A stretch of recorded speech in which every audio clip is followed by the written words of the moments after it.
Curious about the price of a Magic Online card?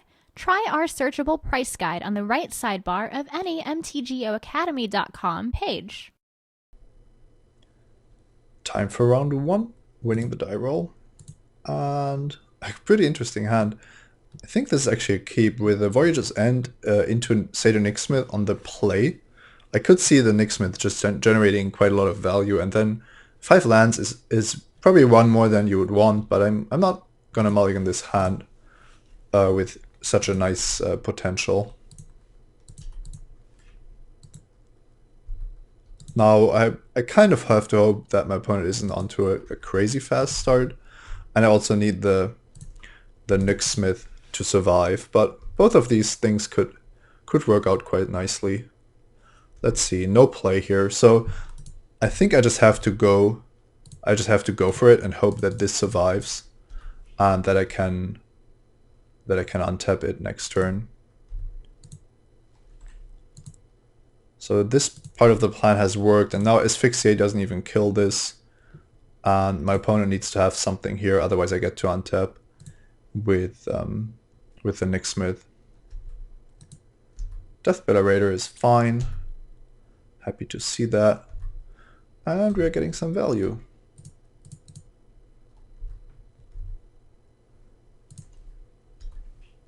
So clearly I'm offering the trade here. I want to keep the board clear. But if my opponent wants to deal damage, I'm also very happy about that.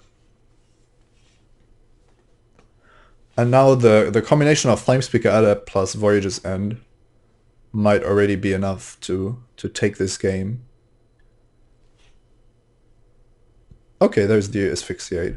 But I've gotten my elemental out of the deal.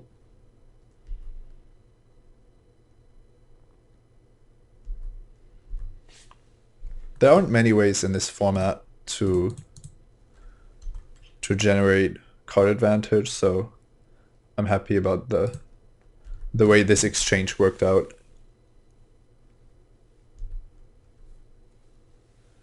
With my opponent on 12 and a Voyage's Hand and in my hand, I can most likely get my opponent down to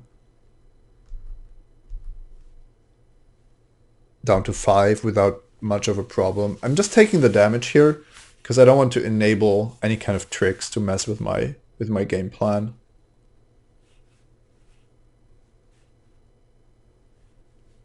This game, like most Theros limited games, are pretty much races.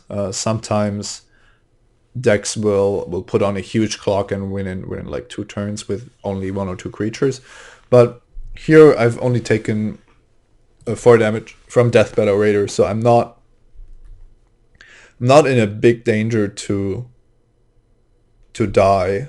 So I'd rather just not risk my Flamespeaker Adept if I can. So now I have the choice of just Voyage's Ending so that the Elemental survives and the Flamespeaker Adept gets +2/+0. And I'm just gonna do that, I think. Alternatively, I can also just Crackling Triton the Mogus's Marauder away. That brings my opponent down to 7.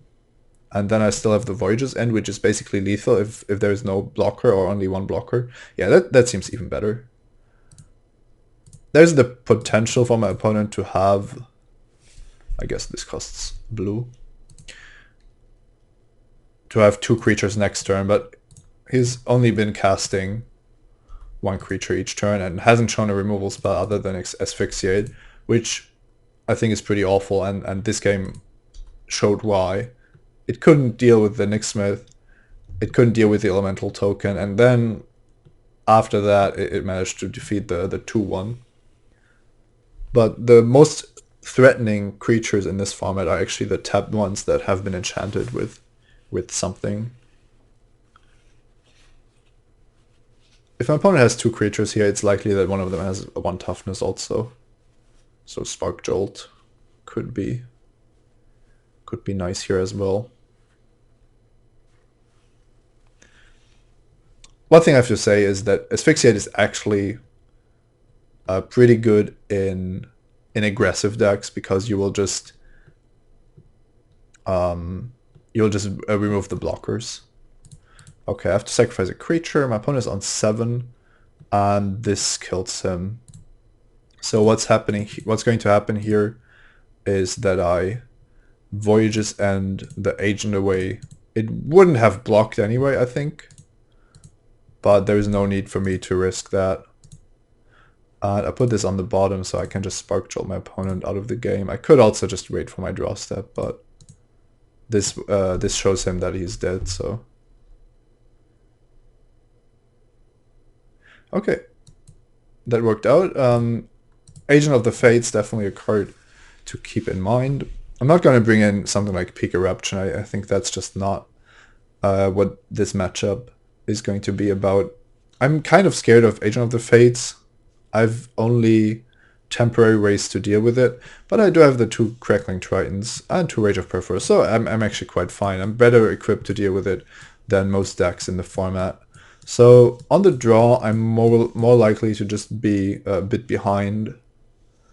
So the one card I'm looking at is Portent of Betrayal. Sometimes it can be quite nice to take control of Agent of the Fates, but overall I think my best plan is just to stick to what I have and even keep in the Mnemonic Wall. It blocks the random Minotaurs my opponent plays, and it will get back the important cards. Let's just try that.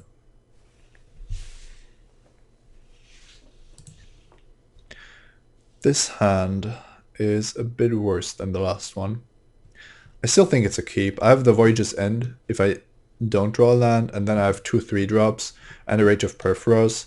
There's a reasonable chance that I'm going to draw into an Omen Speaker or the Storm or the Mountain to just cast the Stormcaller. I don't think that you can mulligan a hand like this in this format. Alright, Tormented Hero is a small problem. Let's see if it gets enchanted. This is a point where I'm very happy about having a Voyage's End and not the Triton Tactics, for example. Okay, this is quite the start from my opponent. Omen Speaker. So this Painseer might become a problem, but I need the Scry and I can still bounce the Painseer later. This is interesting. I want to draw Seagull's Revenge, but I need to draw a Mountain, so I'm gonna put both of them on the bottom. I just need the Mountain to be in the game, and I don't have the 6 mana for Seagull's Revenge anytime soon. I'm just going to block here. I have no reason to believe that my opponent has a trick, otherwise Tormented Hero would have attacked. And after this start, I'm not in a position to hold back, or to take more damage than necessary. I'm going to bounce Painseer this turn to deny my opponent the card. He's also lacking mana. What I do want is to find the Mountain as soon as possible, so I'm going to do this in my upkeep so that this Scry affects more of my draw steps. And that's not a Mountain. Next turn, if the Baleful Eidolon attacks, I could just block it with Omen Speaker because I have a Crackling Triton to follow it up. And I need creatures that hold off the Painseer, but not anything else. Okay, no attacks is also fine. Island is not what I wanted, but this is still not the worst position to be in. If my opponent doesn't have a land, there's a good chance that he has no spells to play. Okay. Now it could be anything. Now it could be Bolt of Karanos, targeting Crackling Triton, and so on. Okay, it actually is. I have to let it resolve. Let's see what my opponent does. Probably keep something on top to draw with the Painseer. That's what I would assume. Yes, on top. And now Painseer is getting in there. That's it. No way to prevent that. If I draw a Mountain, I'm just raging the Painseer. I don't want to play against the card advantage machine that my opponent has there. So retraction helix. I think it's smarter to just keep the retraction helix in hand. I could bounce the paints here again. Then my opponent doesn't draw the card that he wanted to draw. I tap my Omen Speaker, so Bayfly Long gets in there. Well, trading my card for one of my opponents doesn't seem bad.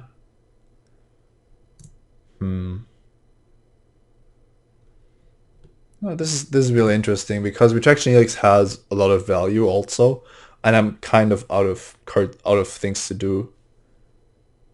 Now, if my opponent has a removal spell for Crackling Triton, I'm not saving it with Omen Speaker clearly.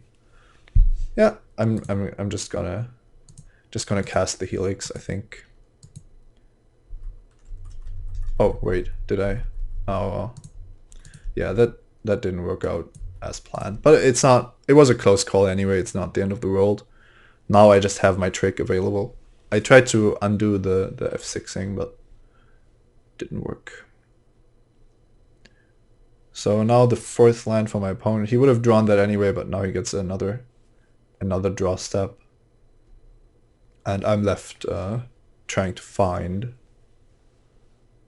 my red source.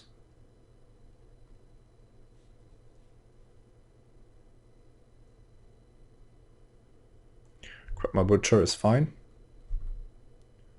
I can actually double block that if it attacks. And then my opponent might have a trick, and then I can respond with the Helix. Now I have the Mountain. I think my best bet is just to play the Stormcaller. Now I actually want to hold up the Retraction Helix, so even though I misclicked, we are now in the world where we get to see if the Helix is doing as good of a job as I thought it would. The paints here did generate some value for my opponent. On the other hand, the creatures that he has on his side of the battlefield this moment are just not very exciting. Whereas I could still bounce and remove anything scary, or just counter his tricks with Retraction Helix. I also have the Stormcaller now, so I can start filtering away my lands.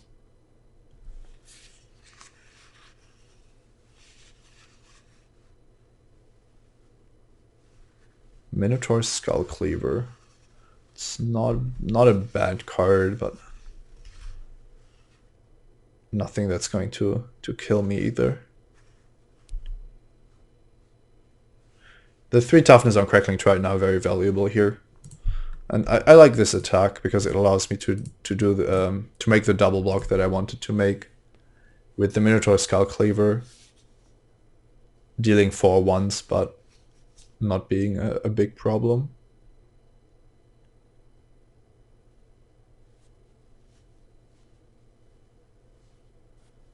So I would be surprised if my opponent doesn't have anything here. He can't really attack his Krupma Butcher into my 2/3 toughness creatures. But looks like that's what's happening. Happy to take 4 here. And gaining a card, gaining one of my opponent's best creatures. Oh, it's a Magma Jet. So I guess I just save my creature, my opponent doesn't get to draw, and I have another 2 or 3 blocker to play. That seems pretty good. One thing that's important about Retraction Helix is that it actually allows you to bounce non-land permanents, so sometimes it's quite important that you can bounce something other than a creature. This worked out really nicely. So no scry from my opponent. I get to replay my card. Another Mountain is not bad. I want the Triton in play. Then I'm just going to pass the turn.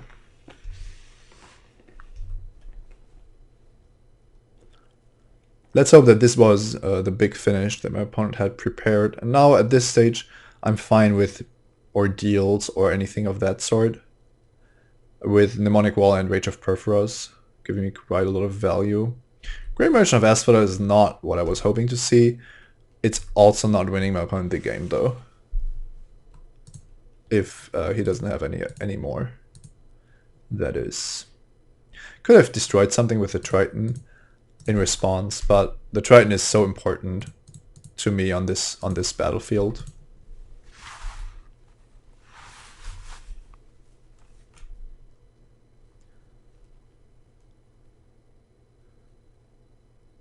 Another Grey Merchant? No, Herald of Torment. Yeah, that sucks. It's a 5/7. That's going to take me down to 4. And then I'm going to bounce it, and that means I'm getting... Yeah, that bouncing Grey Merchant is just never a good idea.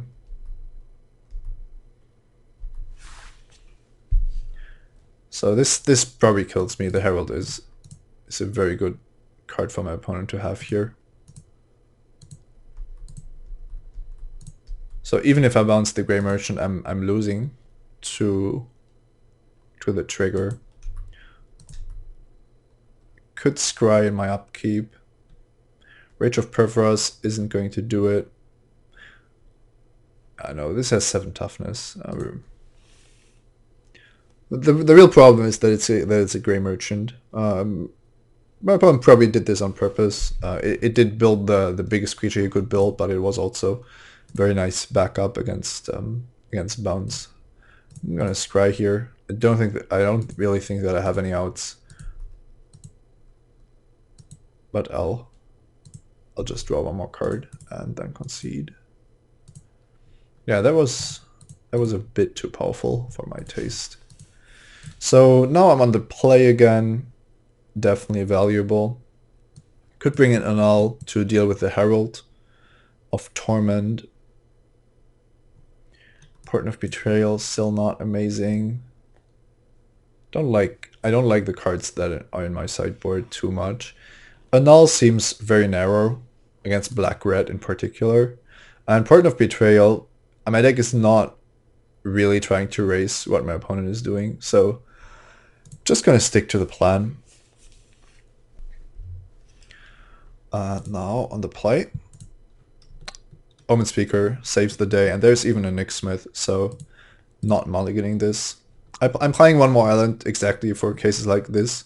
If I had 2 mountains, I would definitely mulligan this, but with 2 islands, Omen Speaker, Nick Smith, Biden could actually be a very potent draw.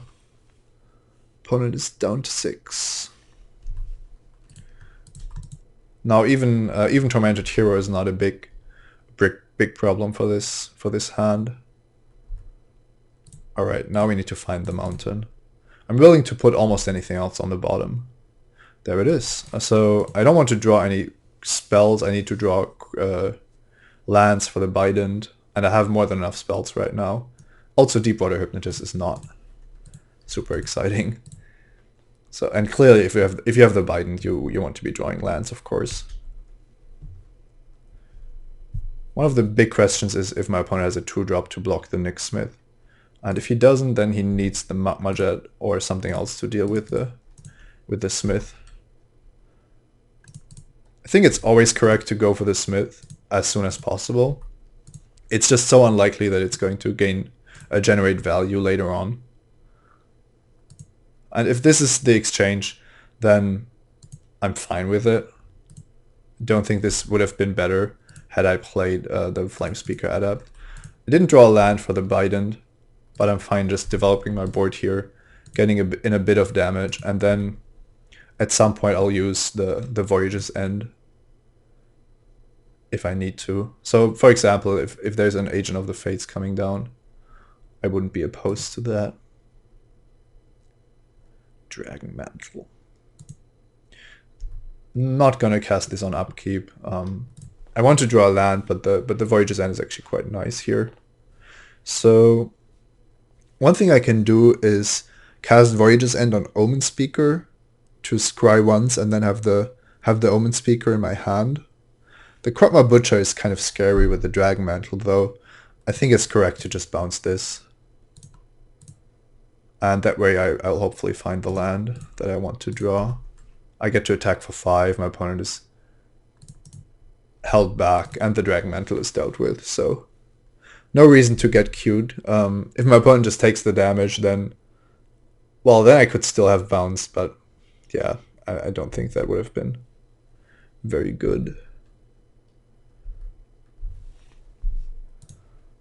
I don't have a way to get through the Stone Shock Giant. It's a 5/4, so let's just drop Ember Swallower here.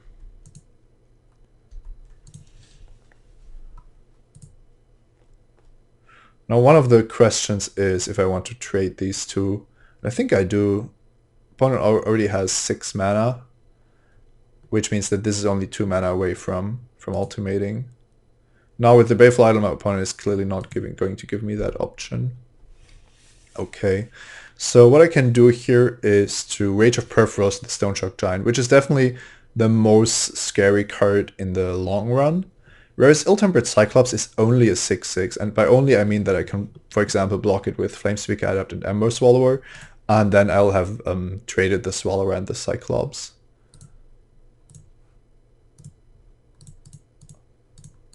Scrying is not as valuable here. Oh, I guess a Retraction Helix, I'll take that. But I still get the first strike here. Oh wait, now I didn't want to block with this. I did want to block the Ill-Tempered Cyclops. My opponent is on 11 though. And I'm drawing a Retraction Helix, so if my opponent wants to attack with a Cyclops, I think I'm actually winning. Well, maybe not winning the game, but I'm very far ahead if my opponent decides to do that.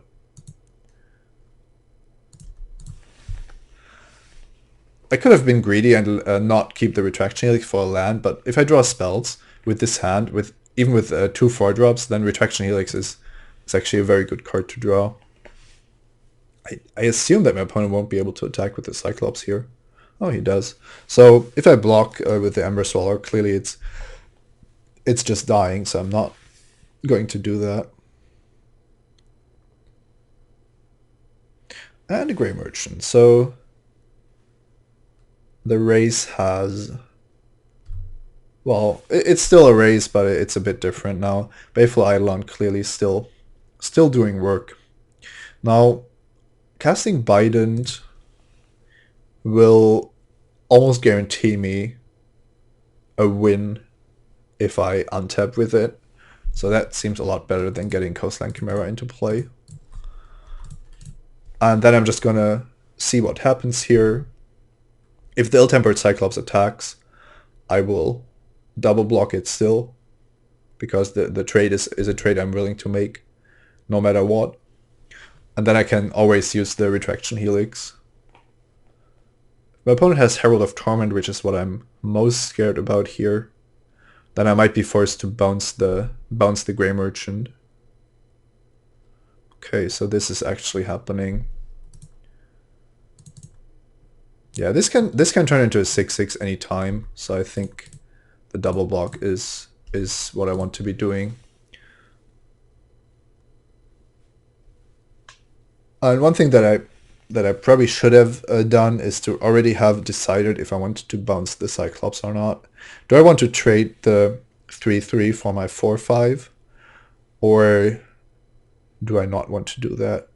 Now, holding back the Retraction Helix has very little advantages, but having the 4/5 in play when my opponent is only going to be able to recast the Ill-Tempered Cyclops later is quite valuable. So my opponent doesn't want to spend his mana on the Cyclops, so he's willing to trade with Flamespeaker Adept here, which I'm definitely letting resolve.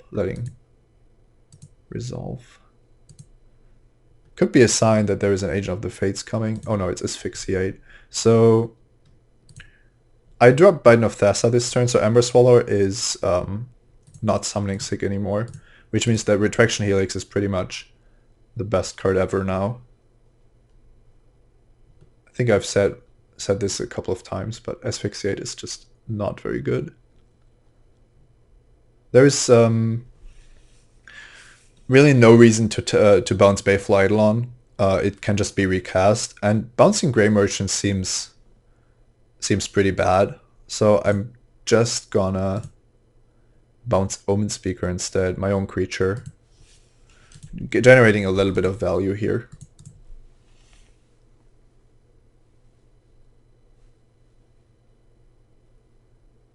Okay, my opponent had the Kragma Butcher, so bouncing the Baleful Idol would have done something, but nothing extraordinary. I'm still not willing to run into the Baleful Idol, so I'm gonna pass the turn, activate the Biden, and that's hopefully going to be enough.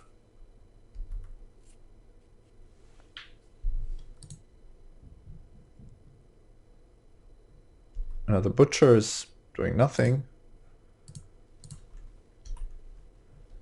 Now these all attack, which is great.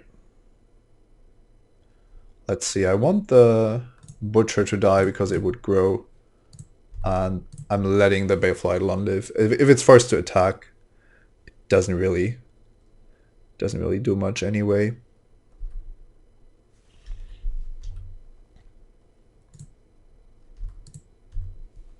I also want to win pretty quickly here, so I'm just attacking, threatening lethal next turn with the help of Crackling Triton.